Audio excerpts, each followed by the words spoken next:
রামিসা দর্শন এবং হত্যার বিষয়ে। তারপরেও যেহেতু আপনারা প্রশ্নটা তুলেছেন, আমাদের বক্তব্য হলো স্বরাষ্ট্র মন্ত্রণালয়ের করণীয়। কিছু অপরাধ আছে, সেটা অপরাধ কমানোর জন্য প্রোঅ্যাক্টিভ কাজ করি আমরা। যেমন মাদক বিরোধী অভিযান চলছে, চাঁদাবাজি সন্ত্রাসী বিরোধী অভিযান চলছে। এটা হচ্ছে অনেকটা প্রোঅ্যাক্টিভ, যাতে এই অপরাধগুলো কম হয়। কিন্তু এই জাতীয় অপরাধগুলো, ধর্ষণ, হত্যা, এগুলো হচ্ছে সংগঠিত হওয়ার পরে পুলিশের যে অ্যাক্টিভিটিস, করণীয়, সে বিষয়ে আমি বলতে পারি। আমরা দায়িত্বে আসার পর এ পর্যন্ত যতগুলো হেনিয়াস ক্রাইম এই জাতীয় হয়েছে, আপনারা কি কেউ একটা ক্রাইমের ক্ষেত্রে বলতে পারবেন যে পুলিশ সর্বোচ্চ চেষ্টা করেনি এবং সংক্ষিপ্ত সময়ের ভিতরে তারা অ্যারেস্ট করতে পারেনি? একটাও নেই। আমার কাছে তালিকা সবগুলো আছে। যদি তার ব্যত্যয় কিছু হয়ে থাকে আপনারা প্রশ্ন তুলতে পারবেন। রামিসার ব্যাপারেও 24 ঘন্টার ভিতরে আসামি গ্রেফতার হয়েছে এবং তার রামিসার যে প্রধান আসামি দর্শক, তার নাম সম্ভবত সোহেল খান, তার স্ত্রী সহ তাদেরকে গ্রেপ্তার করা হয়েছে। 164 স্টেটমেন্ট দিয়েছে, জবানবন্দি দিয়েছে মূল আসামি। আমরা এইটুকু এসিউরেন্স দিতে পারি, আমাদের পক্ষ থেকে সংক্ষিপ্ত সময়ের ভিতরে সুষ্ঠু তদন্ত করে চার্জশিট দাখিল করা হবে। বিচারের দায়িত্ব আদালতের। বিচারহীনতার যে বিষয়টা সবাই সবসময় বলে থাকে, এটা সর্বক্ষেত্রে সঠিক নয়। কিছু কিছু ক্ষেত্রে বিচার বিলম্বিত হয়, সেই জন্য মানুষ মনে করে হয়তো বিচার পাবে না।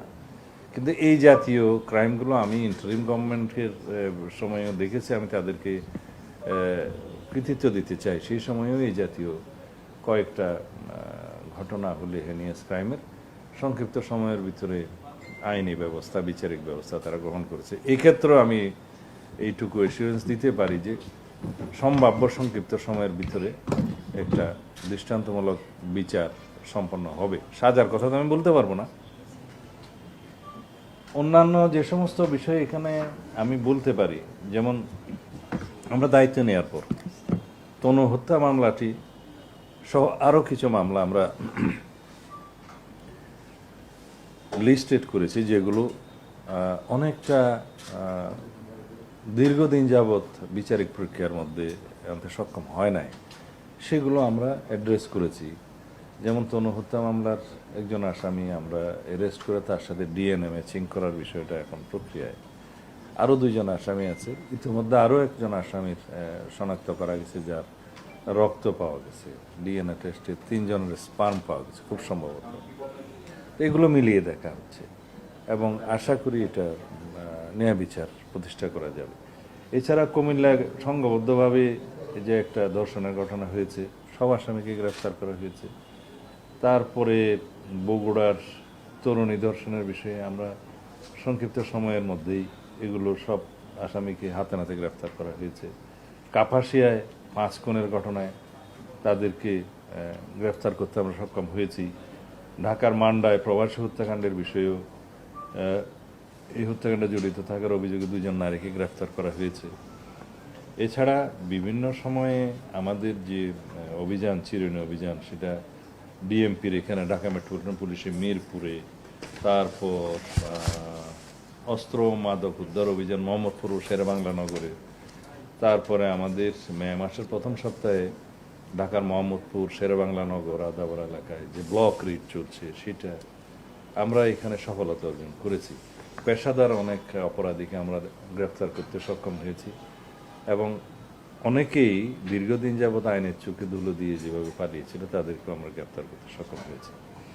এখন যাত্রাবাড়ি থানাতেও একইভাবে আমরা অনেক ওয়ারেন্টভুক্ত আসামি ছিনতাইকারী, তাদেরকে প্রায় 41 জন আমরা গত কয়েকদিন মে মাসের 18 এবং 19 তারিখে আমরা গ্রেফতার করতে সক্ষম হয়েছি। এইভাবে তেজগাঁতে 63 জন, ঢাকার বাইরে চট্টগ্রাম, কক্সবাজারের বিভিন্ন জায়গায় আমরা উল্লেখ করার মতো কিছু সফলতা বলতে পারি। যেমন বিচার প্রক্রিয়ার মধ্য দিয়ে গতকালকে সম্ভবত কক্সবাজার আমার নির্বাচনী এলাকা দুলাজারাতে একজন সেনাবাহিনীর ক্যাপ্টেনকে যে নির্মমভাবে হত্যা করা হয়েছিল তার বিচার সম্পন্ন হয়েছে। সম্ভবত 4 জন কি 5 জনের মৃত্যুদণ্ড হয়েছে ফাঁসির, তারপরে যাবজ্জীবন আছে, বিভিন্ন মেয়াদের সাজা আছে। এছাড়া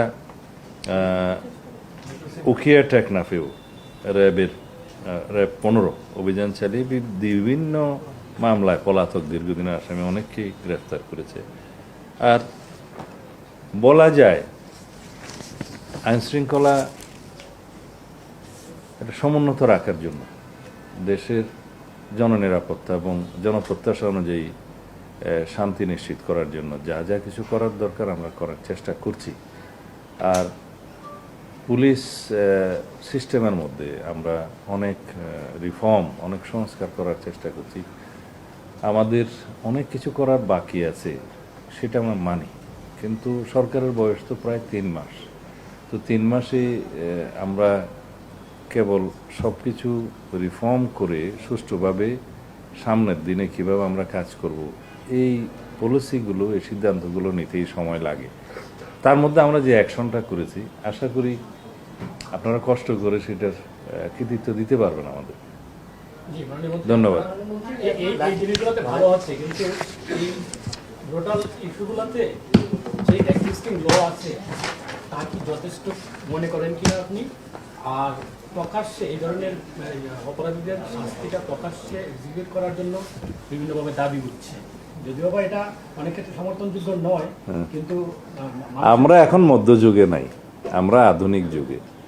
আইন সংস্কারটা একটা চলমান প্রক্রিয়া। সমাজের চাহিদা অনুসারে, সময়ের চাহিদা অনুসারে সকল আইনকে আপ টু ডেট করতে হয় এবং যুগোপযোগী করতে হয়, সেগুলো চলমান প্রক্রিয়া। সেগুলো তো আছেই। বিভিন্ন আইনে অবশ্যই আমাদের কিছু কিছু সংশোধন আনতে হবে, সেটা আমরা দেখব। আবার কিছু কিছু ক্ষেত্রে এটাও চিন্তা করতে হয় যে খুব সংক্ষিপ্ত বিচারের মাধ্যমে আবার অবিচার করা হচ্ছে কিনা, বা এমন কিছু হয় যে আমরা খুব কঠোরতম আইন প্রণয়ন করলাম, প্রয়োগের ক্ষেত্রে সেটা আবার মিসইউজ হচ্ছে কিনা, অপব্যবহার হচ্ছে কিনা, এগুলো সবগুলো লক্ষ্য রাখতে হয়। এখন কোনো ঘটনা ঘটলো, সেজন্য একটা চটজলদি করে আইন প্রণয়ন করে ফেলা এবং কোনো আদালত সৃষ্টি করে ফেলা, এগুলো ইমোশনালি করা যায় না। এটা বৃহত্তর ক্যানভাসে দেখতে হয়। যেমন মাগুরাতে না কোথায় একটা ঘটনা সংঘটিত হয়েছিল বিগত ইন্টারিম গভর্নমেন্টের সময়, এটা নিয়ে তুলপাড় হলো এবং এখানে বোধহয় কিছু আইনি সংশোধন নিয়ে এসে সংক্ষিপ্ত সময়ের ভিতরে বিচার কার্য সম্পন্ন হয়েছে। এটা সময়ের দাবি ছিল, কিন্তু সেটার দীর্ঘমেয়াদে কি হবে না হবে সেই আইনগুলো চিন্তা করতে হয়। শিশু ধর্ষণের ক্ষেত্রে আদালত প্রতিষ্ঠা করা হলো, একটা ট্রাইব্যুনালের করা হলো। দেখা গেল সেই একই এখতিয়ার নারী ও শিশু আদালতে দেওয়ার মতো বিধান করা যায়, আদালতের সংখ্যা বৃদ্ধি না করেও। কারণ এখানে রেভিনিউ এক্সপেন্ডিচারের বিষয় আছে, আদালত সেট আপের করার বিষয় আছে, জনবলের বিষয় আছে। তখন দেখা যাবে যে 64 ডিস্ট্রিক্টে আদালত আমরা করলাম, ট্রাইব্যুনাল করলাম, দেখা যাবে মামলার সংখ্যা কোথাও 2টা, কোথাও 10টা, কোথাও নাই। এগুলো সব বিবেচনায় নিয়ে যেভাবে মানে জননিরাপত্তা নিশ্চিত করা এবং বিচার নিশ্চিত করা সম্ভব, সেভাবে এগুলো আবার করা যায়। কিন্তু ওই সাময়িক সময়ের জন্য জনগণের যে ক্ষোভ, সেটাকে মেটানোর জন্য যদি আমরা সব বিষয়ে দ্রুততম আইন প্রণয়ন করি বা আদালত সৃষ্টি করি, সেই বিষয়টা আমার মনে হয় সকল ক্ষেত্রে সঠিক নয়।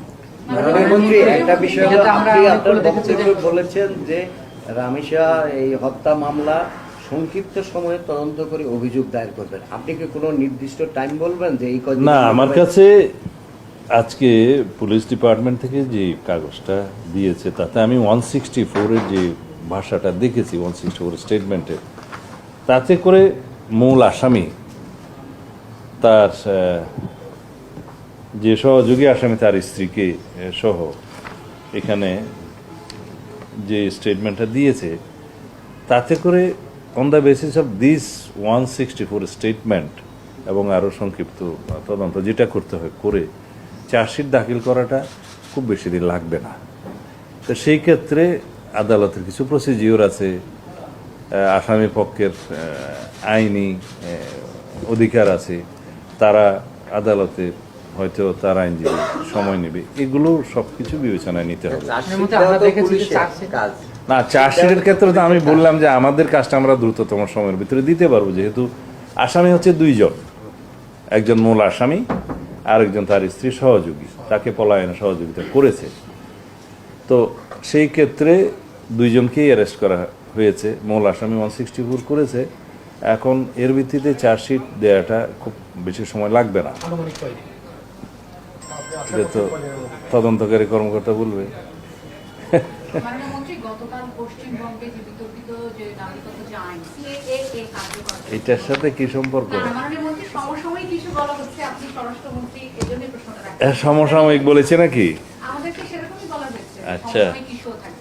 একটু যদি প্রশ্নটা নেন যে, এবং গতকালকে পশ্চিমবঙ্গের নতুন যে মুখ্যমন্ত্রী উনি বলেছেন 2024-এর 31 ডিসেম্বরের মধ্যে যারা এসেছেন তাদেরকে একটা পুশব্যাক করার কথা আবার তিনি বলেছেন দায়িত্ব নেওয়ার পরে, এবং গতকালকে আবার বলেছেন যখন সিএএ কার্যকর হয়েছে। তো সরকার আসলে কি মনে করে? কারণ 5 আগস্ট পরবর্তী, শুধুমাত্র 5 আগস্ট পরবর্তী না, আমরা দেখেছি বেশ কয়েক মাস ধরেই কিন্তু সেই মানে রেজিম পরিবর্তনের পরে অনেকেই এই দেশ থেকে আসলে পাড়ি জমিয়েছে পাশের দেশে ভারতে। সুতরাং যদি পুশব্যাক করে, সেই পুশব্যাকের প্রসঙ্গটা কিন্তু আবার চলে আসবে, অন্তত মুখ্যমন্ত্রীর বক্তব্যের মধ্যে গেছে। আপনি আসলে কি মনে করছেন? আপনি যা মনে করছেন ঠিক তার উল্টা। কারণ হচ্ছে এটা পশ্চিমবঙ্গের আভ্যন্তরীণ বিষয় এবং ভারত সরকারের নিজস্ব আইন কানুনের বিষয়। ভারতের আইন যেটা আছে সিটিজেনশিপ অ্যামেন্ডমেন্ট অ্যাক্ট সিএএ, সেরকম আরও একটা আইন আছে আসামের, ওখানে হচ্ছে ন্যাশনাল সিটিজেন রেজিস্টার, এটা বোধহয় NCR, national register of citizens এরকম। তো NRC, sorry, national register of citizens. তো এগুলো ভারতের আভ্যন্তরীণ ব্যাপার, তাদের সিটিজেন নিয়ে তারা কি করবে, কিভাবে সিটিজেনশিপ নির্ধারণ করবে। কারণ পশ্চিমবঙ্গের নির্বাচন হয়েছে, তাদের হতে নির্বাচনের প্রতিশ্রুতি অনুযায়ী বা তাদের নীতি অনুযায়ী তারা কি বলবে সেটা তাদের সম্পূর্ণ নিজস্ব ব্যাপার। এখানে আমাদের কোনো বক্তব্য থাকার তো কথা না। আমরা আমাদের সীমান্তে আমাদের বিজিবি মোতায়েন আছে, আমরা অবৈধ অনুপ্রবেশ আমরা ঠেকানোর জন্য আমরা সতর্ক অবস্থায় আছি। আর অন্যান্য বিষয় যেগুলো আপনি বললেন যে ওখান থেকে পুশব্যাক বা এখান থেকে পুশইন হচ্ছে, এগুলো আমার নজরে নাই। মাননীয় মন্ত্রী, একটা বিষয় একটু জানতে চাই, আপনি আইন শৃঙ্খলার অবস্থার কথা বলছিলেন, পুলিশ দীর্ঘদিন থেকে নিষ্ক্রিয় ছিল, আপনি বলছেন এখন তারা খুব প্রোঅ্যাক্টিভ কি কোথায় বলেছি নিষ্ক্রিয় ছিল? আগের অবস্থাটা নিষ্ক্রিয়। তাও বলিনি। না, আপনার কথা বলিনি, আমি বলছি আগে নিষ্ক্রিয় ছিল, সেই অবস্থা থেকে আবার আমি বলি নাই চুইট বলেছেন যে প্রোঅ্যাক্টিভ কাজ করছে, আগের কথা বলছেন না। প্রোঅ্যাক্টিভ মতলব আমি বলি কোনো একটা ঘটনা ঘটে যাওয়ার পরে পুলিশের একটা দায়িত্ব থাকে তারা পালন করে আইন অনুযায়ী, কিন্তু প্রোঅ্যাক্টিভ কাজটা হচ্ছে যাতে ঘটনা সংঘটিত না হতে পারে সেই জন্য প্রিকশনারি মেজার্স সেরকম বিষয় আছে। যেমন মাদক দ্রব্যের বিষয়ে মাদক উদ্ধার এবং মাদক চোরাচালানি বা মাদক ব্যবসায়ীদের আমরা গ্রেফতার করছি, আমাদের একটা ইনফরমেশনের ভিত্তিতে, ইন্টেলিজেন্স সাপোর্টের ভিত্তিতে করি। এগুলো হচ্ছে প্রোঅ্যাক্টিভ, যাতে অপরাধ সংগঠন না হতে পারে। রিঅ্যাক্টিভ হচ্ছে ঘটনা হওয়া যাওয়ার পরে যেটা আগামী করছে। সেটার সাথে আমার একটু প্রশ্ন ছিল, সেটা হচ্ছে যে আমরা সাম্প্রতিকভাবে বেশ কয়েকটা সোশ্যাল মিডিয়া বা বিভিন্নভাবে শুনছি, এবং কয়েকটা পত্রিকায় এসেছে যে বাংলাদেশে অনেকে আবার ফিরে আসতে চান।